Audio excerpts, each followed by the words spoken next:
So Richard, can you tell me a little bit about Section 24 and the huge changes that we're having with tax and the way that that works and how that's going to implicate on the market? Because I know everybody's talking about that at the moment. Absolutely.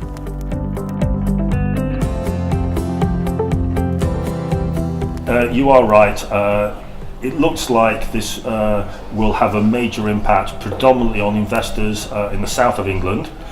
Investors in the north who are traditionally getting a decent cash flow will have to pay tax, so it will impact on them, but not as much as southern investors who, if you're typically earning a guess around about 4% yield or lower, with the full implications of this tax, there will be a negative cash flow.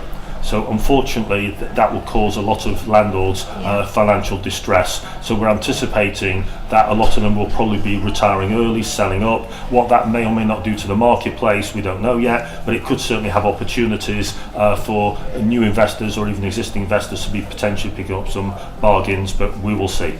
Yeah, well, you're one of the first people I've spoken to, Richard, who's come up with a really positive slant on that. And I think you've hit the nail on the head there, that in times of change, there are always opportunities too, and we have to look at how we can work with these changes.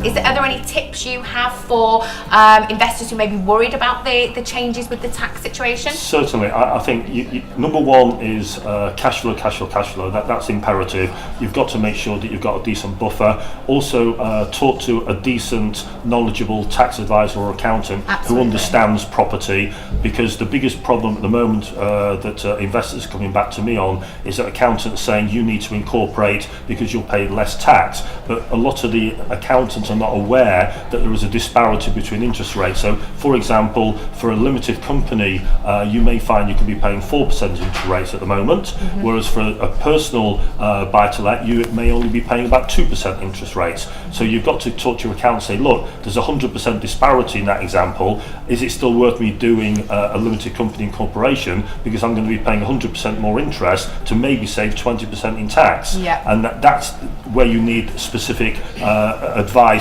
with knowledgeable accountants who do realise that there is this interest rate disparity. And everybody's situation is different as well, and everybody's being affected differently by these changes too. So it's really, really important, as you say, to go and get advice for yourself and your own circumstances. Every case is different, absolutely. Yeah, perfect. Thank you, Richard. Thank you for watching this video. If you like this content and you'd like to join our free online property training course, we've got a link for it on this page.